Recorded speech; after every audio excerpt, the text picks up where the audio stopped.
una de las ramas de las coronarias. Las arterias coronarias, importantes porque llevan la sangre al corazón. ¿Cómo se nutre el corazón? Que es una pregunta que a veces nos hacemos. Por eso se dan los infartos. El corazón se nutre a través de estas arterias que van por esta zona externa que se llama epicardio. El epicardio. El epicardio es la capa más externa. Contiene a los elementos vasculares y nerviosos. Acuérdense que el corazón late a un ritmo propio, porque tiene su propio sistema de conducción. O sea que no es un sistema de conducción gobernado enteramente por el sistema nervioso. Pero, seguro a ustedes les ha pasado también, que cuando hay un evento que los asusta de alguna manera, el corazón les late más rápido y más fuerte. Les da taquicardia. O sea que de alguna manera el sistema de conducción cardíaco está interconectado con el sistema nervioso vegetativo, el simpático y el parasimpático. Y esa conexión permite que en ciertas circunstancias el corazón lata más fuerte y más frecuentemente. Entonces ahí vemos parte del epicardio. Pero hay otra parte que tiene, acá hay otra arteria.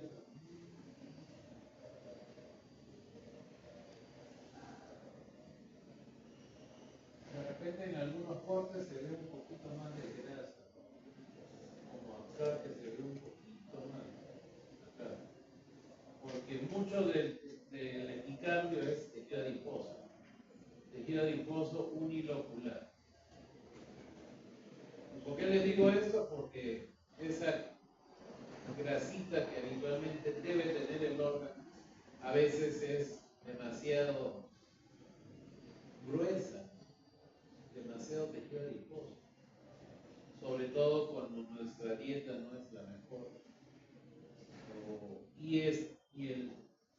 Ya ustedes saben que todo exceso de alimentación que no demanda energía que vamos a gastar se ahorra, entre comillas.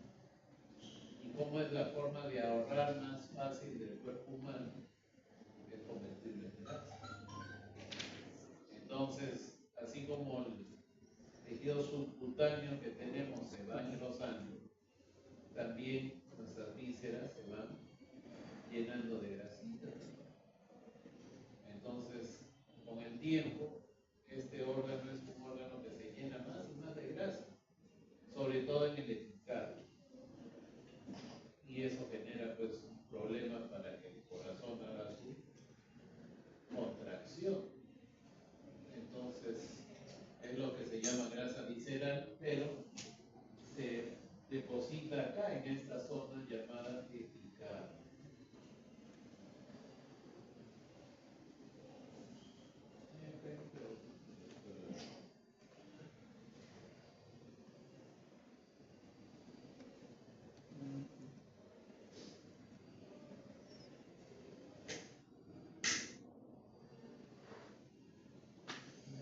Ahí están los adipocitos, se ven como burbujas blancas grandes, ¿no?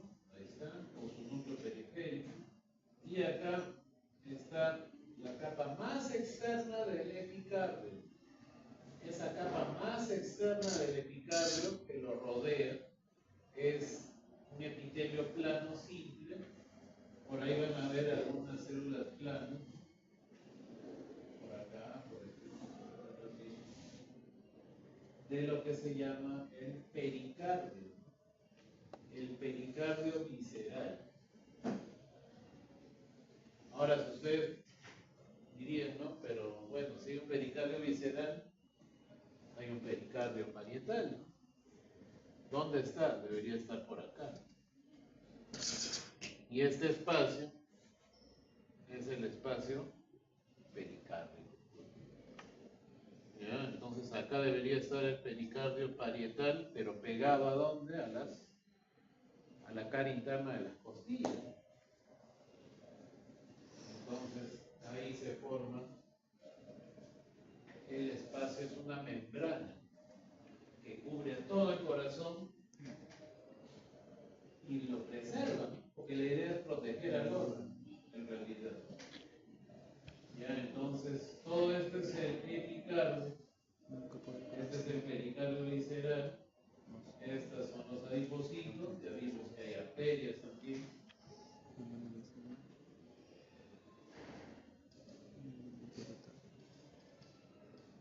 Esta es una vena, por ejemplo, por ciertas diferencias que desde el colegio nos han enseñado. Las arterias son más gruesas, las venas son más delgadas. Tienen cierto sentido y se entiende más o menos, aunque ahora vamos a verlo un poquito más en detalle. Entonces tiene un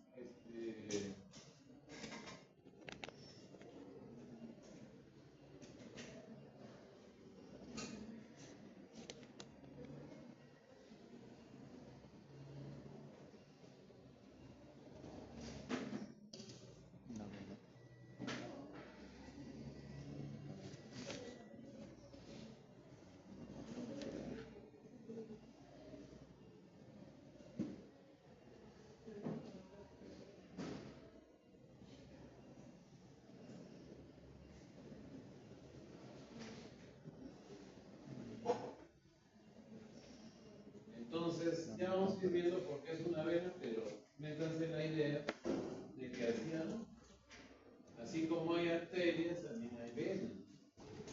Y por lo general van muy juntitas. Salimos entonces del epicardio.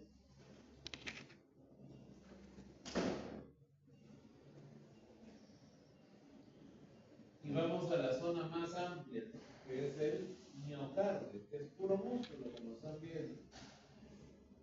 El miocardio, ya ustedes saben cuáles son las características del músculo estriado cardíaco. Ahí están es un área longitudinal donde se ve los miocardiocitos con su disposición y características habituales, ustedes ya saben. Y si seguimos subiendo, yendo hacia la parte más interna,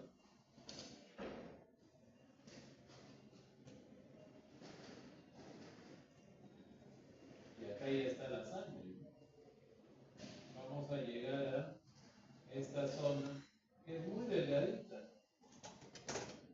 Es muy delgadita y es la zona que llamamos el endocardio. ¿Qué hay en el endocardio? De todo lo que puede haber en el endocardio, que hay poquísimo en realidad, lo que llama más la atención son estas células planas de acá. Esas células planas son lo que llaman el endotelio. El endotelio, que en este caso forma parte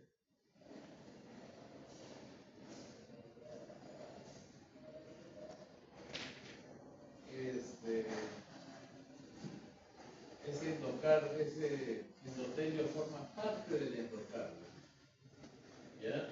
Y ya hacia afuera están todos los glóbulos rojos de la sangre que llena esta cavidad que debe ser un ventrículo, debe ser un corte de ventrículo. ¿Ya? Entonces, importante entender la idea de que en este caso, por ejemplo, es un área ventricular. O si uno va hacia la otra zona, por ejemplo, miren acá. Acá está la grasa. Este es el epicardio. Ahí donde está mi manito arriba, epicardio. Miocardio. Y acá termina donde está mi manito. Y es aquí, el endocardio. O sea que casi entra en una lámina, en una toma, ¿no? Desde acá hasta acá, casi. Esta es una zona bien delgadita. Aquel miocardio es más delgado. ¿Por qué es más delgado? Porque no necesita mucha fuerza. Acuérdense, ¿para qué hay músculo? Para contraerse, pues, lógicamente. No va a ser para que esté durmiendo. Entonces, si hay poco músculo, quiere decir que esta zona del corazón no requiere mucha contracción.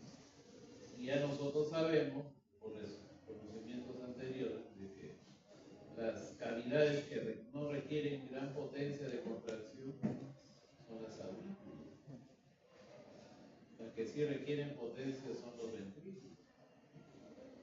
Porque el ventrículo izquierdo va a lanzar la sangre a todo el cuerpo. Y el ventrículo derecho también va a generar va a necesitar una potencia, pero es más corta, ¿no? Porque el ventrículo derecho solo necesita llevar la sangre a los pulmones, que es lo que llaman la circulación menor. En cambio, la otra del ventrículo izquierdo es la circulación mayor, también le dicen circulación sistémica, mientras que a la otra le dice circulación pulmonar. Entonces, por lógica, la distancia es más corta.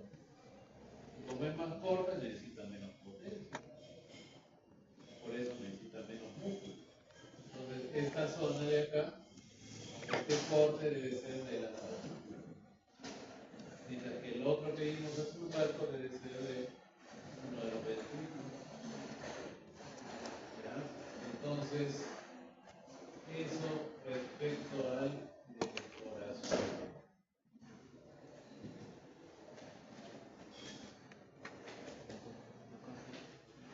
Que es la número 2.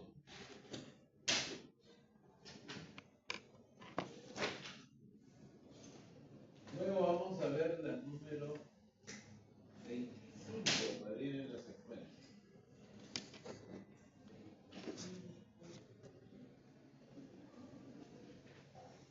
Y de ahí la 64. Pero primero la 25.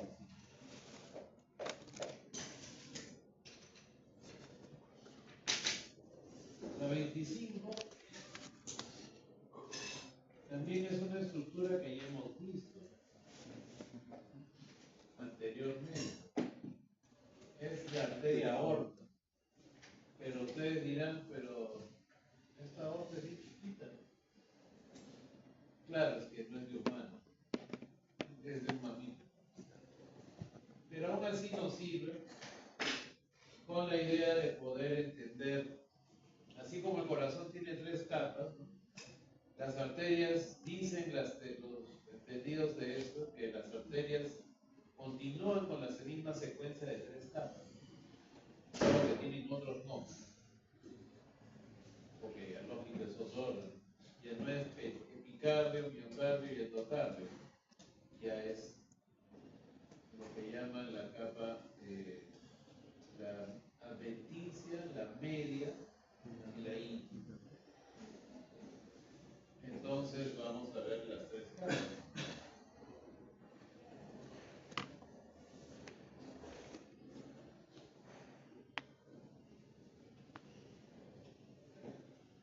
Entonces, cuando uno ve la capa más externa, que ya de alguna manera hemos visto antes, cuando hemos estado viendo las fibras elásticas con la coloración de verde, ahí veíamos esto, pero en otra coloración.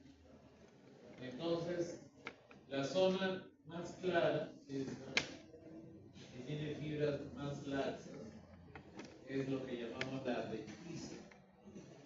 Entonces, ¿qué es la adventicia? Hay fibras elásticas que están acá, también puede haber fibras colágenas,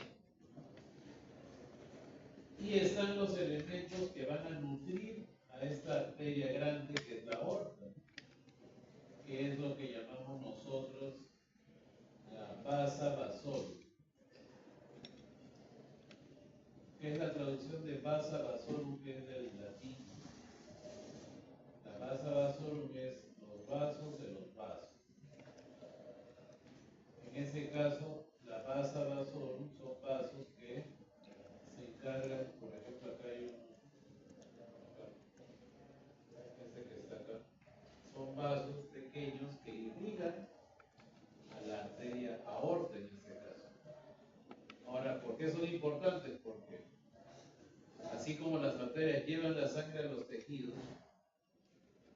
cómo podrían nutrirse, ¿no? Porque tienen que nutrirse de alguna forma.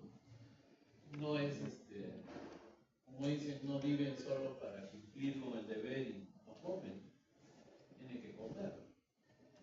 Entonces, parte de esos nutrientes, oxígeno que requieren las arterias, llega también por esta vasa vasorum. Vasa con B chica, por si acaso, y vasorum con M al final. Así más o menos. Vasa, vasorum.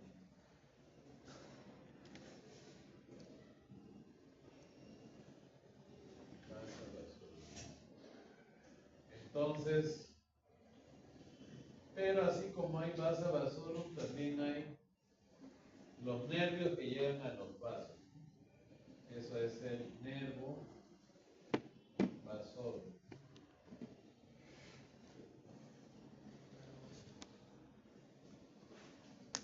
Y ambos van por la adventicia. Por la adventicia.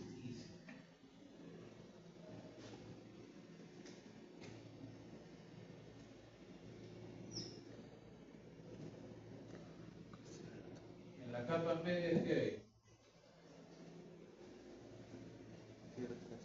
Músculo liso. Es músculo liso.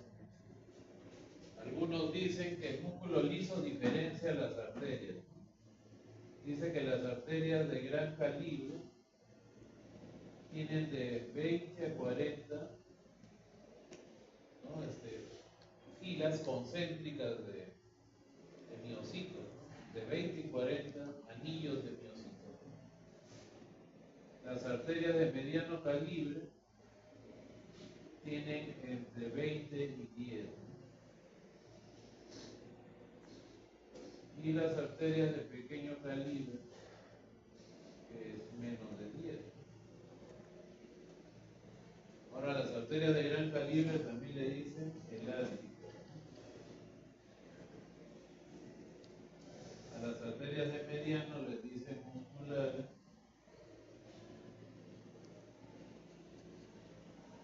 Y a las arterias de pequeño les dicen, muchos las dicen arteriolas.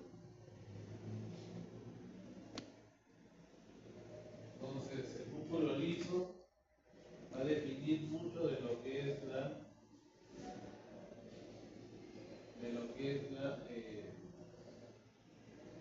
el tipo de arteria que vamos a tener. Y finalmente viene la íntima.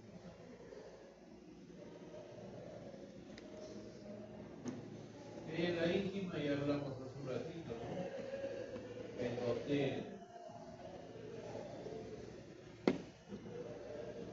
Hay tejido conectivo.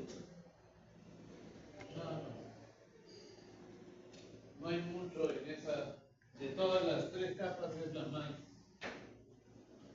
pequeña, por decirlo.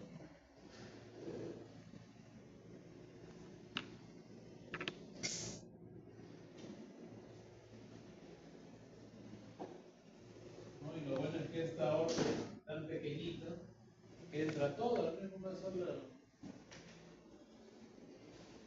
Acá, por ejemplo, desde aquí hasta acá es la capa media, el músculo liso. Y luego por acá están estas células planas. Acá en las células planas aquí, que forman la íntima, que son esas células planas se separan. Entonces por acá debe pasar la sangre. ¿Ya? Entonces el endotelio de la íntima, la media, que es todo esto, y más afuera la adventicia, que tiene su vasa vasorum, nervo vasorum, también tiene adipocitos, tiene tejido conectivo.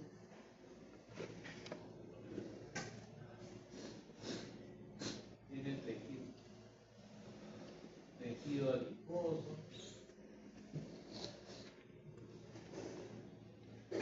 tejido conectivo.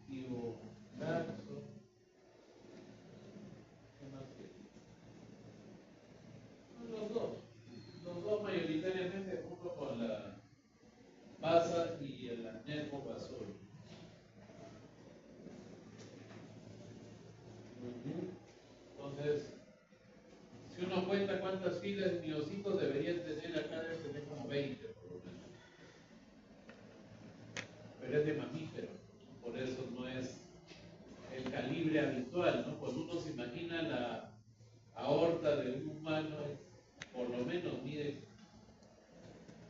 4 centímetros de diámetro, más o menos, de 3 a 4 de diámetro, no es diferente.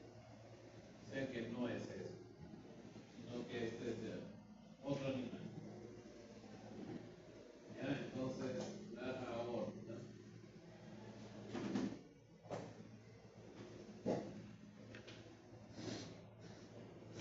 Luego pasamos a la 64.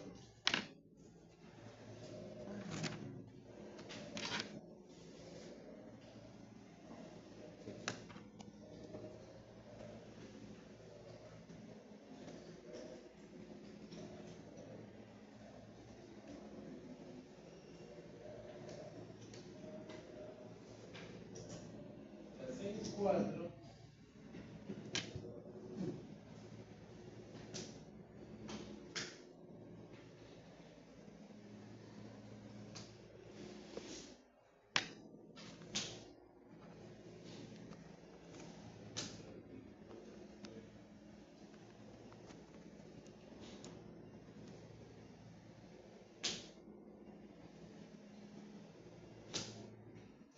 cuando ustedes hablan del, ¿cómo le llaman a esto? Le dicen el paquete vasculo nervioso. Es lo que en anatomía ustedes les han dicho que es el VA. La vena, la arteria y el nervio. Entonces, vamos a ver esos elementos. El primero está al centro, más grande. Es una arteria. Esta de aquí. Esta es una arteria de pequeño calibre. Siempre una característica de las arterias es que tienen una capa media más grande, porque tienen capacidad de contraerse. Esa es la parte que la diferencia, se contrae.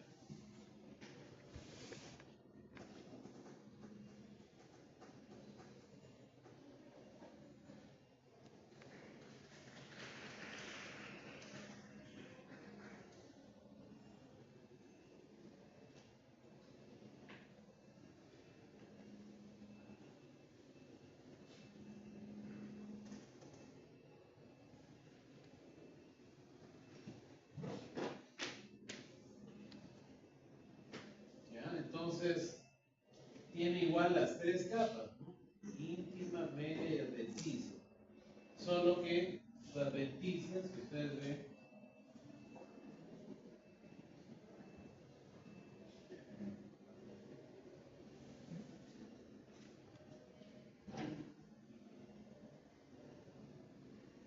¿no? Aquí está su íntima, aquí está su endotelio, su media, y acá está la adventicia. Entonces, es importante siempre mantener la idea de las tres capas, porque lo mismo se va a ver en arterias y venas. Entonces acá es una media de músculo liso que no tiene muchas filas de miocitos y que tiene una íntima también muy delgada, pero su calibre es menor, por eso le dicen de pequeño calibre. No, ese es de mediano, ¿ya? Mediano calibre. Vamos a ver después una de pequeño, que es la del costado, justamente, esta que está acá. Si nos acercamos, ven el lumen más chiquito, pero también ven la pared, que es lo que hay que ver. La pared es menor. Esta es la otra que está. Aunque está el endotelio, solo tiene dos filas de miocitos. Y eso, dos filas. O sea que se nota que es de menor calibre. pequeña o arteriola también le dicen.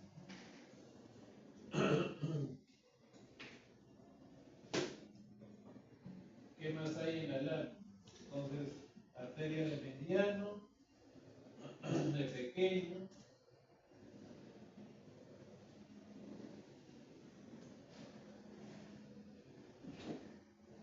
Por ejemplo, esta que está acá, que solo me parece un anillo muy pequeño, es un capilar. Un capilar, es más pequeño que las arteriolas, prácticamente solo es endotelio, ¿no? Entonces son capilares. A veces, por la luz de esos capilares, solo entra un glóbulo rojo, ¿no? Para que vean el tamaño. Por ahí, si ustedes recorren la lámina, van a ver algunos que sí tienen justo, por acá también, por ahí tienen justo un glóbulo rojo que está pasando. O sea que el tamaño que tienen es de verdad bien pequeño. No hay por acá. Entonces, arteria de mediano, es una arteria de pequeño calibre, y nos faltaría ver la parte venosa. Bueno, solo para que tengan la idea, eso que está al costado con unos círculos grandes son filetes nerviosos de un nervio. Por eso les decía que es vena, arteria y nervio. Este es el nervio. Bueno, entonces los tres van juntos.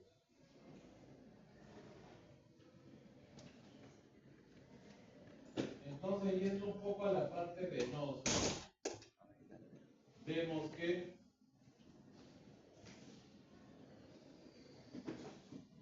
que la pared es mucho más delgada, muchísimo más delgada. Lógicamente, tiene las tres capas igual, íntima, submedia y la adventicia. Incluso podemos decir que la adventicia es más gruesa que las arterias, porque en las venas la parte más gruesa es la adventicia. La media no es tan gruesa. Esta es una vena de mediano calibre. Es tan delgadita que incluso no está formando un bloque único, ¿no? Sino que está media segmentada. Ahorita vamos a...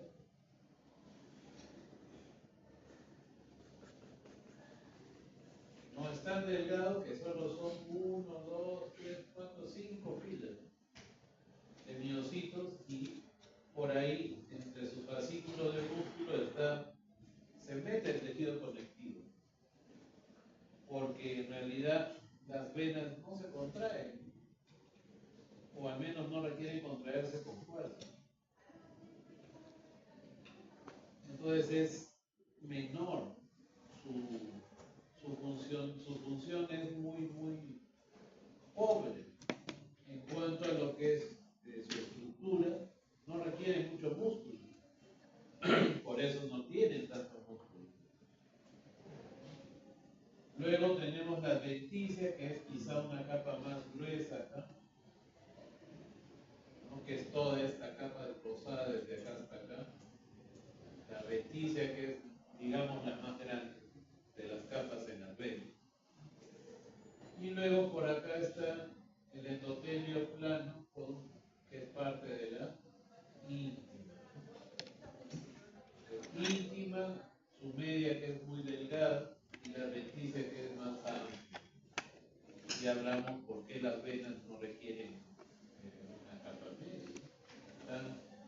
Están bien con tanto músculo, sino por el contrario es delgadito.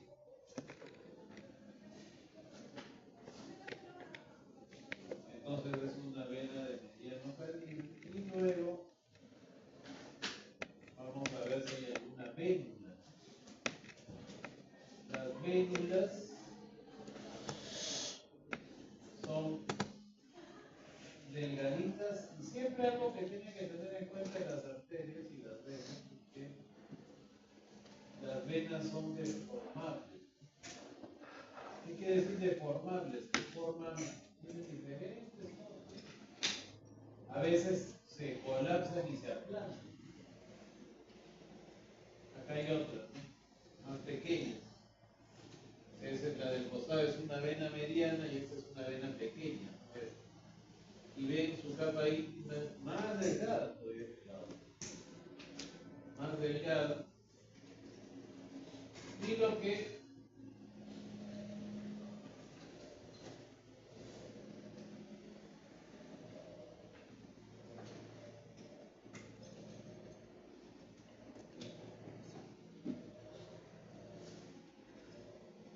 ahí está, más delgada su media.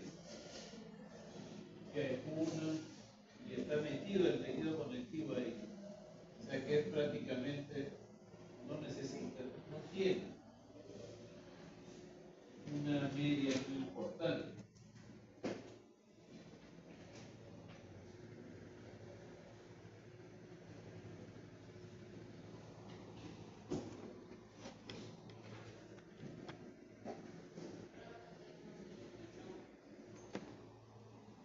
Algo que se ve mucho pero en las venas de los hilos inferiores, ¿no? Acá, eso debe ser del brazo seguro. Son las válvulas. Debería de poder verse las válvulas. Pero vamos a ver si en otro órgano sí lo podemos ver. Ya, entonces esto en el paquete vasculo nervioso. La vena y arteria de mediano y arterias y venas de mediano calibre. ¿Ya? Esa es la 6.4.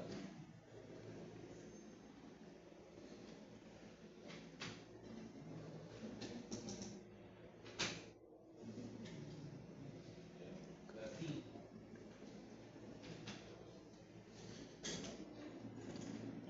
La 5 es pulmón. Ahora, ¿cuál es la intención del pulmón en este punto?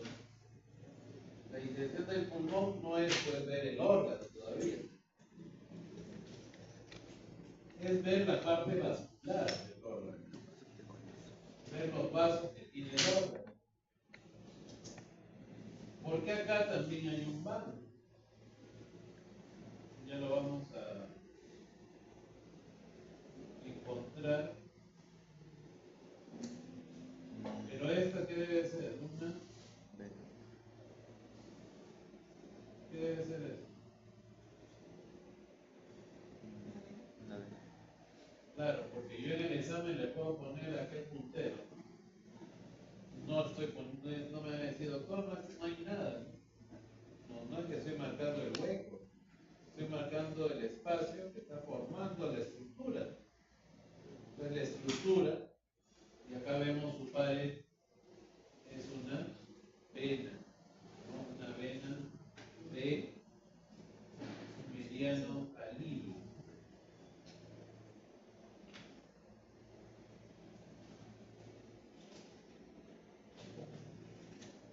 Acá está la arteria. La arteria, por el contrario, sí tiene una capa media más amplia. Entonces, esta es una de las ramas de la arteria pulmonar. Entonces, es una arteria también de mediano calibre.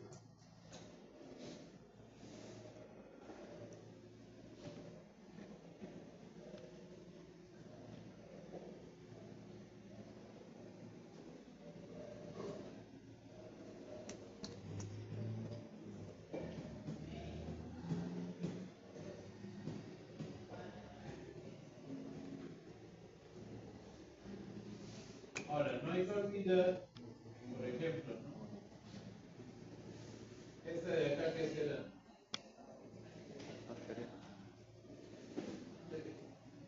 Está en mi manito ahí. Esta.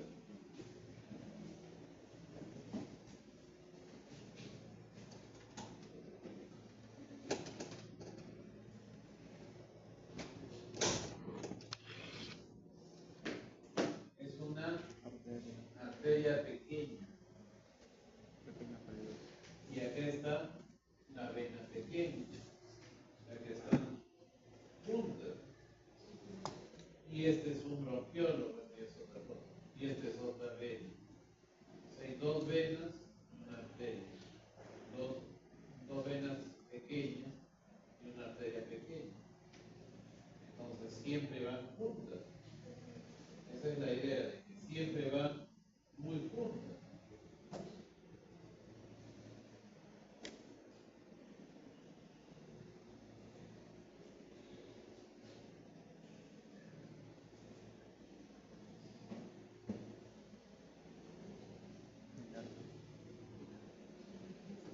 Y así también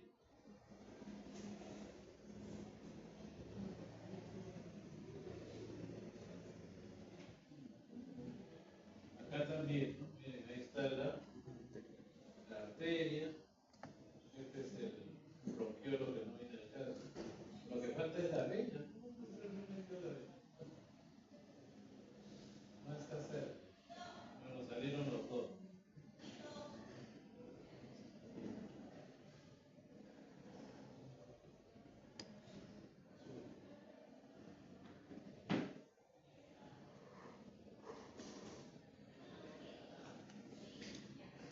Bueno, y este es un bronquio que otro día vamos a ver mejor.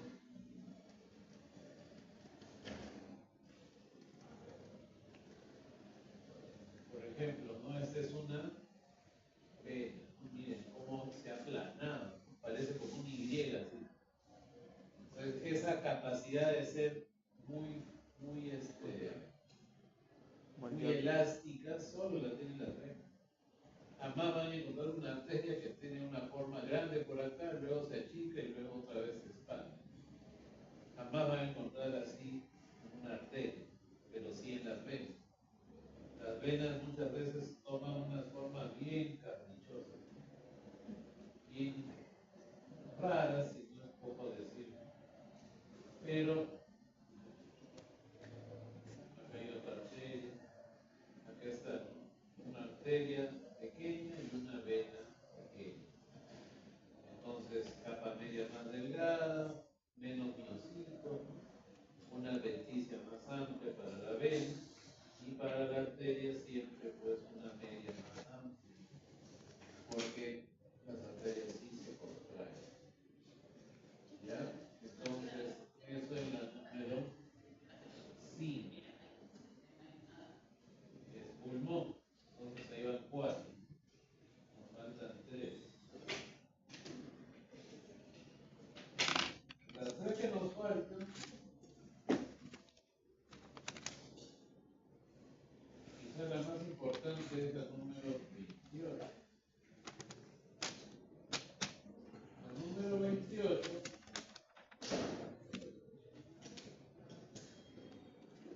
lo que vamos a ver es un frotis sanguíneo, o lo que otros llaman un frotis de sangre periférica. ¿Por qué es un frotis de sangre periférica? Porque para obtenerlo colocamos una gotita de sangre en una lámina y luego la extendemos con otra. Y esa extensión se le denomina frotis. Entonces, lógico es de nuestra sangre venosa, de ahí nos sacan la muestra. Y esa sangre venosa es la que vamos a visualizar en el microscopio para ver sus características. Para ver sus características. Entonces, bueno, esta lámina está un poquito oscura. De repente las de ustedes están más rosadas, que sería mejor. Bueno, pero igual vamos a ver las células. Ahora, todo lo que ustedes ven de un color gris son las células mayoritarias. ¿Cuál es la célula mayoritaria de la sangre?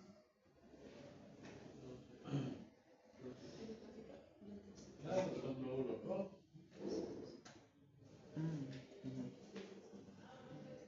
Solo que en este caso están muy marrones, ¿no?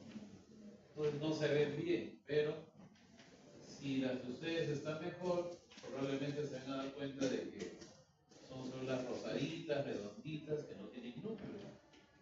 Entonces son glóbulos rojos. Esos glóbulos rojos son pues de lejos millones de veces más que el resto. 4 millones aproximadamente por milímetro cúbico, creo, de sangre. Mientras que el resto son 10.000. Por ejemplo, los leucocitos o glóbulos blancos son máximo 10.000. Y las plaquetas plaquetas son 400 a 500.000, ¿no? No llega. Yo no, los glóbulos rojos son 4 a 5 millones. Entonces, cobraba. Bueno, entonces glóbulos rojos son estos que están medio marrones por acá. Pero eso no es tanto el detalle. Otra cosita que ustedes ven acá son estos puntitos. Esos puntitos que parecen como pecas que están dispersos son las plaquetas. La plaqueta no es una célula. Bueno, yo estoy a 40, de repente las de ustedes sí se ven mejor. La plaqueta no es una célula. Por eso nosotros cuando hablamos de la sangre decimos los elementos formes de la sangre.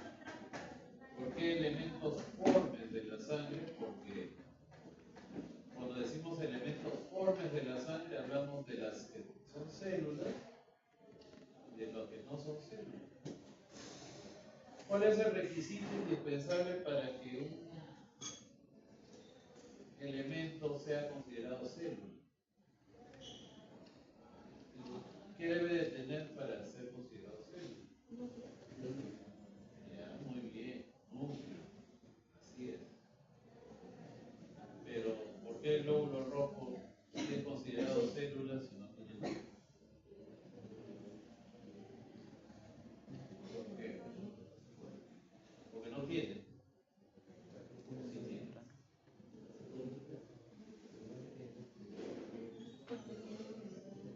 ¿Por qué? ¿Pero tiene o no tiene núcleo de eritrocito? Ya, pero ¿por qué célula? Porque si el requisito no es que tenga núcleo.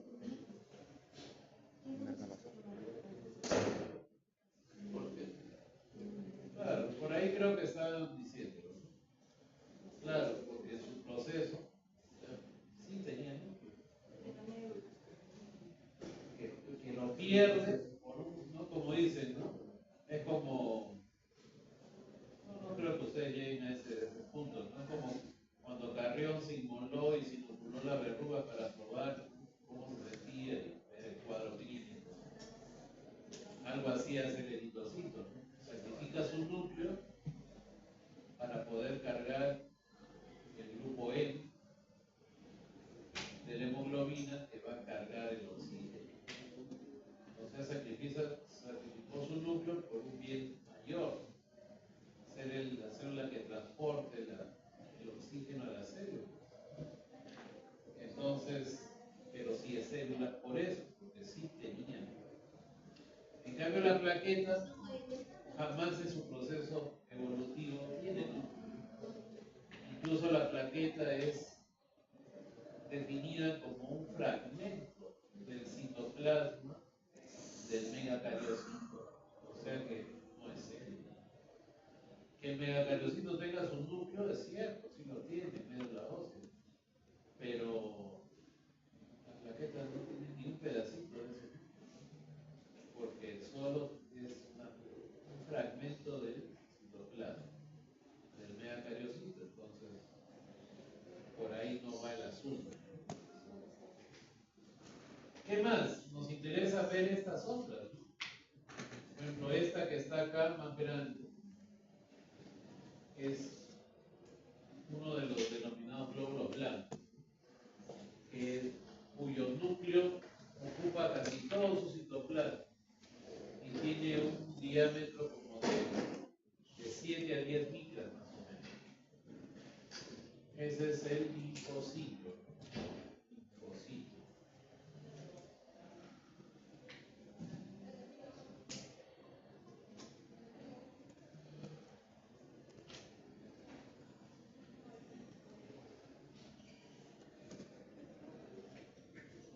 Después este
es más grande que el nuestro. Si ustedes comparan las otras que están por ahí, son más chiquitas, ¿no? Esta es un poco más grande, porque monocito mide como 20 micras más o menos. 20 micrones, 20 web.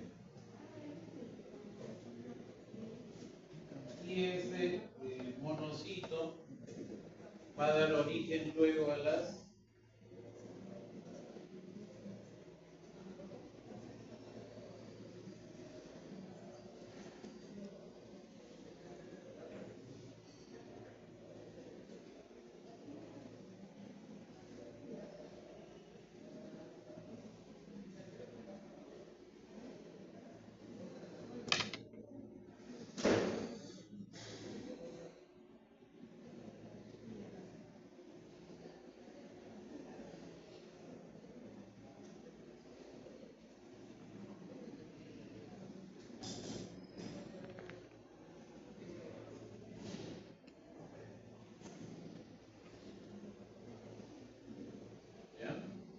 Entonces, claro, no he dibujado su citoplasma homogéneo, pero sí tiene un citoplasma morado homogéneo, sino que el gran plumón que tengo no me ayuda y tampoco sale muy morado, que digamos.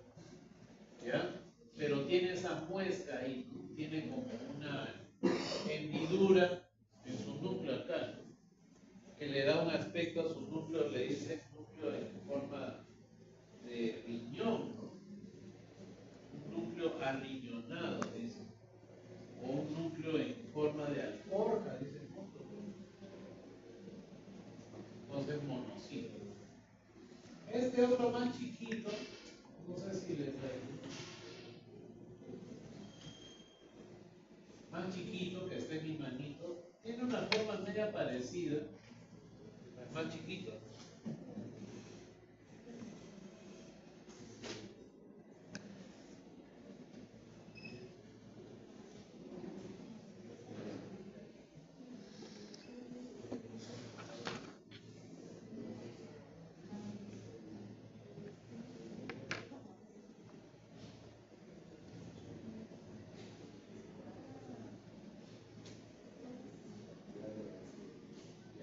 Ese es, ¿qué será? El más chiquito.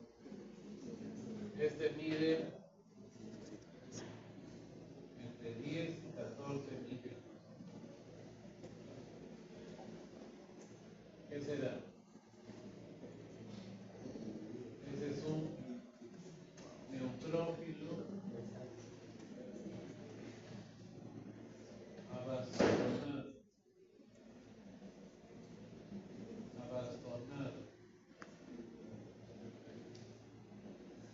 Porque dicen que su núcleo parece como un bastón. Y dice, yo nunca le he visto como bastón, pero bueno. Entonces la evolución de este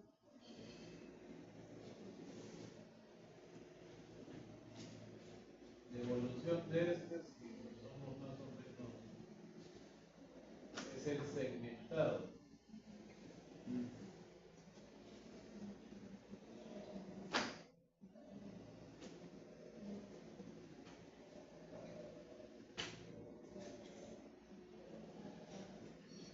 Es el neutrófilo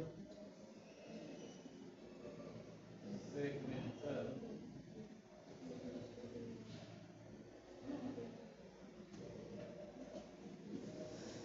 Porque su núcleo no se ve en las raíces bien, pero la idea cuando ustedes lo vean en sus fotos es que parecen como separados, pero en realidad están unidos también por unas, ¿cómo le llaman?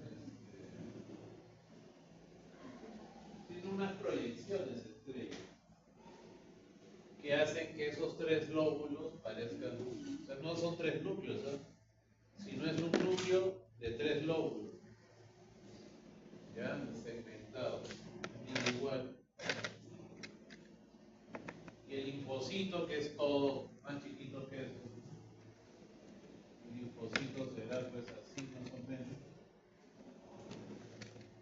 Vamos a poner que así es la célula y su núcleo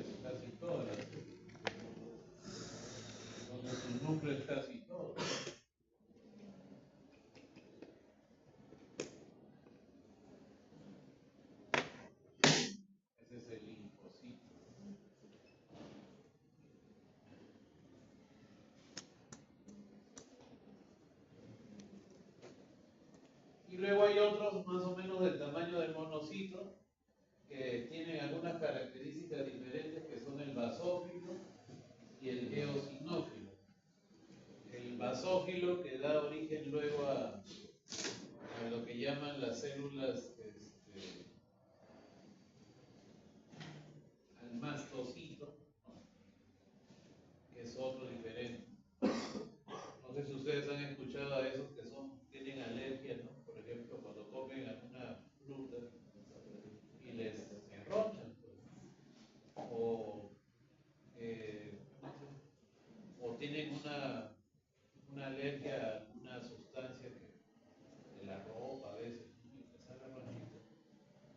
Esas sustancias que intervienen en esa reacción, que se llama anafilaxia, están contenidas en el mastocito, que es diferente. Y ese mastocito deriva del basófilo. Ahora, no se lo voy a hacer porque no son habituales, dado la gran lámina que tengo, no creo que me dé para buscar. Pero sí algo llamativo es que le hacen honor a su nombre. O sea que el eosinófilo, su citoplasma es bien rosado. Bien rosado. Y el basófilo, como le hace honor a su nombre, su citoplasma es bien basófilo, bien morado. Y eso sí lo vemos en el. Y solo Yigai también para que no se queden con las ganas de. Vamos a ver.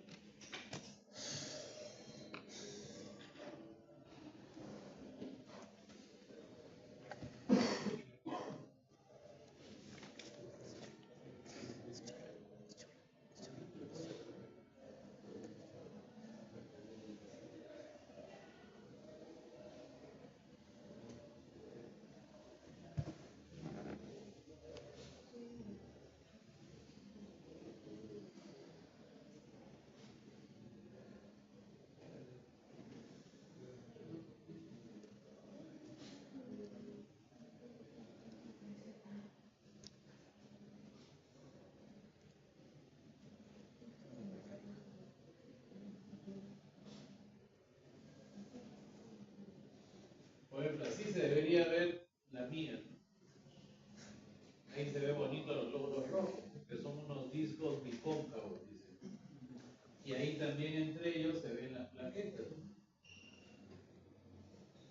Con un hueco en el centro. ¿Por qué será? Bueno, por ejemplo, acá vamos a ver polimorfos.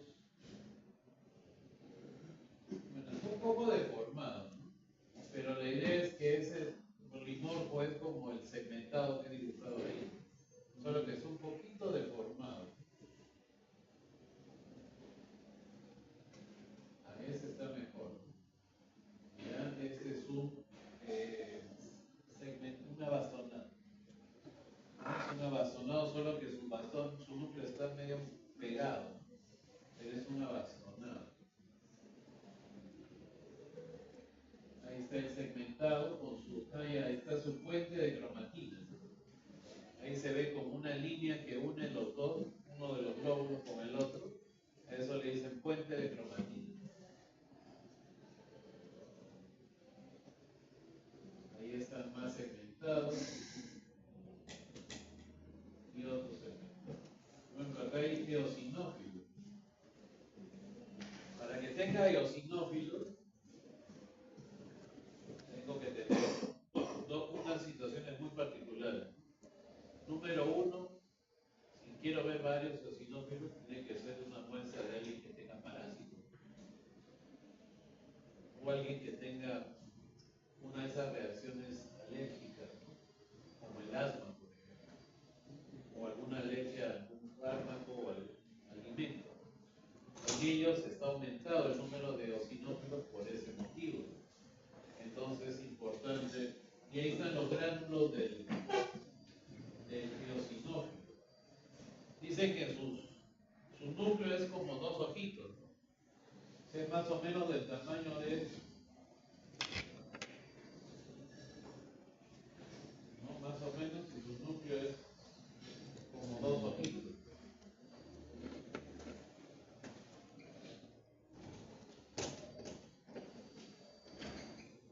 Como su puente cromatina. Bueno, más grande. Un poco más grande.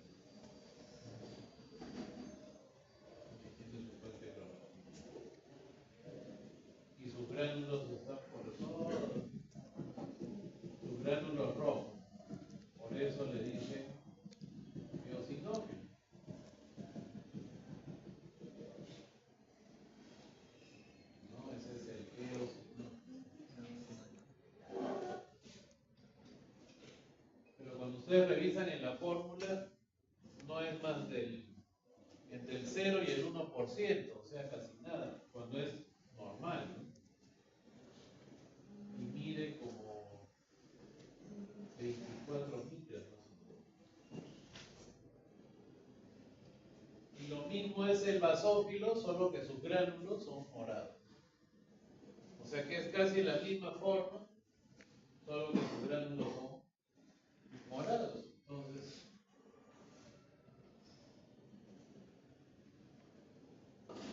no, ahí está más o menos, no hay tan bonito. Pero sus gránulos son morados, solo que están medio deformados, no sé por qué. No les ha salido bonito, tan bonito el proteína.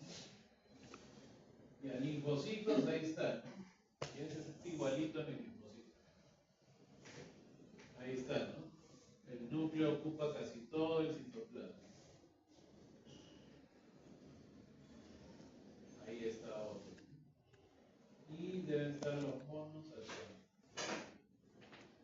Ahí está, están más deformados, mejor estar escribiendo. A ver este. También está feo. Mejor este. Si lo ponemos más redondito y un poquito más el núcleo en forma del Pac-Man, sale mejor, ¿no? Ya, bueno. Pero ahí está la idea. Ya, así que pueden usar. No sé como un hecho consolidado, pero. Entonces, miren, basófilos menos del 1%, ¿no? Y eosinófilos de 2 a 4, algunos consideran incluso menos que eso. Entonces, la proporción de los 10.000 se refleja en los que son granulocitos y agranulocitos, ¿no? Que son todos los glóbulos blancos, o sea, 10.000. De esos 10.000, el 60 o 70 son neutrófilos, o sea, como 7.000. El 25% a 30 son linfocitos, o sea, como 2.500. O sea, los 500 que restan se reparten entre eos, basófilos y monocitos. Entonces, es bien poco. Y en cambio en el plasma, pues hablamos de millones. Entonces, la proporción es siempre a favor de los glóbulos rojos. ¿Ya? Eso respecto a esta lámina 28. Luego las otras ya son más sencillas en realidad. Vamos a ir con la 39. 39. La 39 incluso es una lámina que ya hemos visto por otro motivo, ¿no? Es la lámina que llamamos médula ósea. Es hueso esponjoso, para eso lo usamos. Pero ahora la intención ya no es ver el hueso.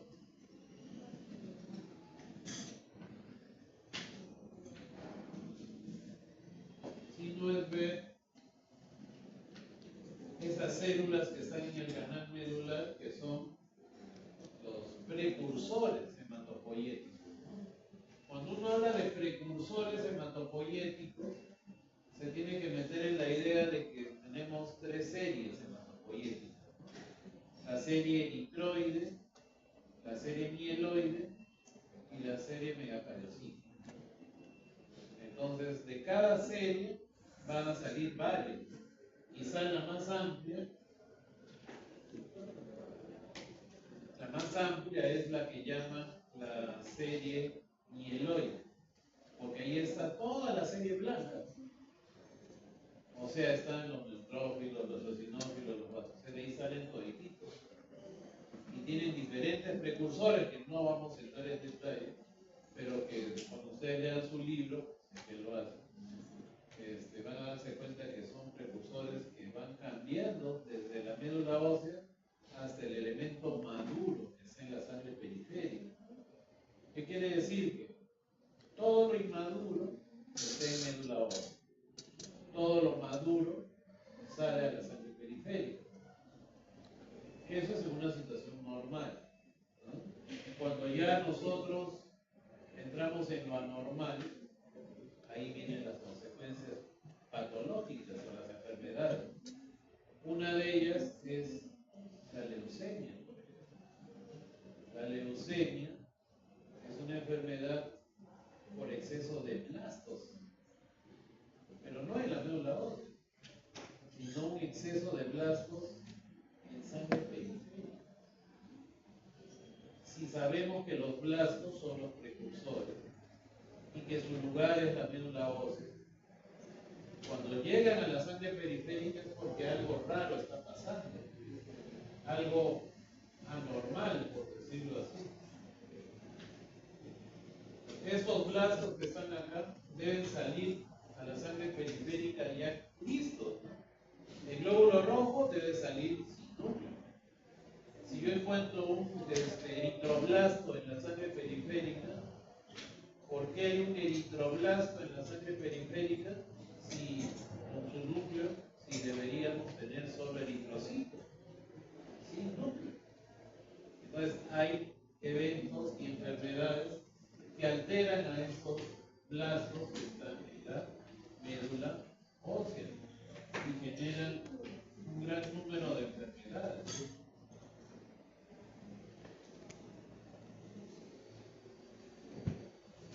Una de las células que está en la médula ósea que sí es de todas es interesante que las puedan ver.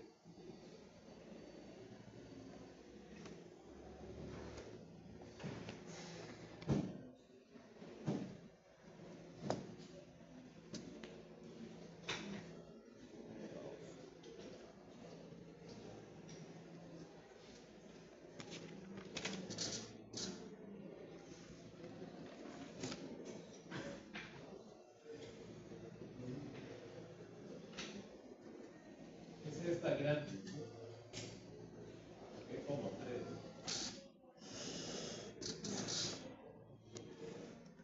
Si ustedes ven acá, estas rojas son, por ejemplo, los futuros glóbulos rojos, pero tienen núcleos, son eritroblastos, por ejemplo. Por ahí hay también linfoblastos, ¿no? Hay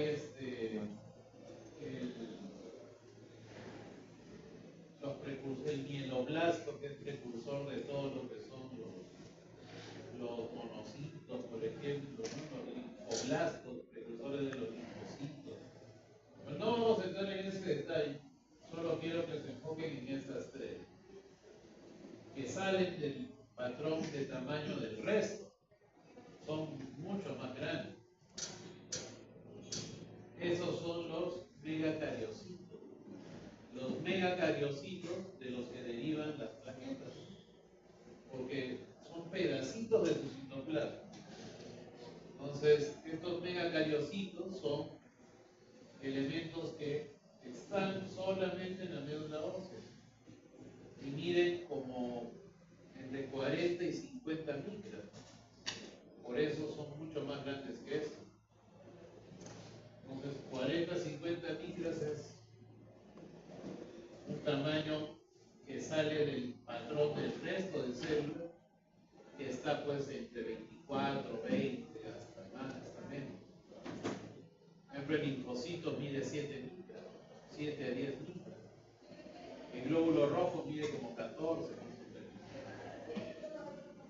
Entonces, esos son los megacariocitos.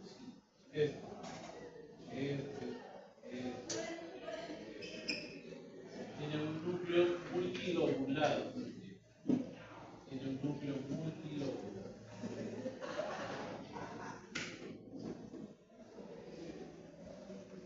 Y la última, la 7-3, es una lámina de hígado, pero de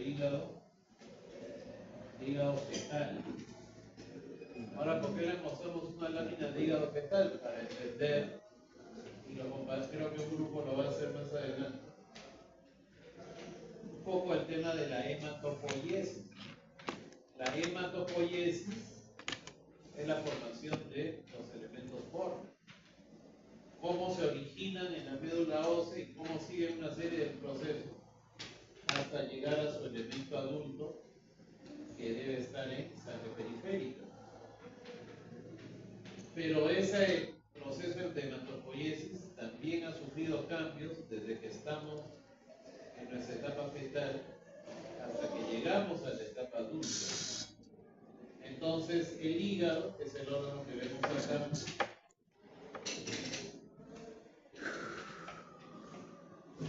ahí está el espacio corta, si ustedes quieren leer. Ahí está el espacio corta para que vean que es hígado, que es algo que ya hemos estudiado. El hígado tiene un montón de células dispersas, un montón de puntitos azules. Ahora, ¿por qué tiene esos puntitos azules? Porque ese es un hígado fetal. Y durante la etapa fetal, el hígado es un órgano hematopoyético. O sea que durante la etapa fetal, no solo la médula ósea produce células, elementos de la sangre, sino también el hígado. Entonces, cuando ustedes lean sobre hematopoiesis, hay una fase hepática de la hematopoiesis, que es más o menos hasta el tercer mes, más o menos. Después ya el hígado baja su función hematopoyética y cuando nacemos ya no produce nada, o produce muy poco. Y ya cuando somos adultos el hígado ya no tiene función hematopoyética, ya su función es digestiva. Pero en ese momento intrauterinamente tiene función hematopoyética y ahí están los blastos dispersos que dan fe de que están produciendo sus células hematopoyéticas, en este caso los precursores, que luego van a salir a la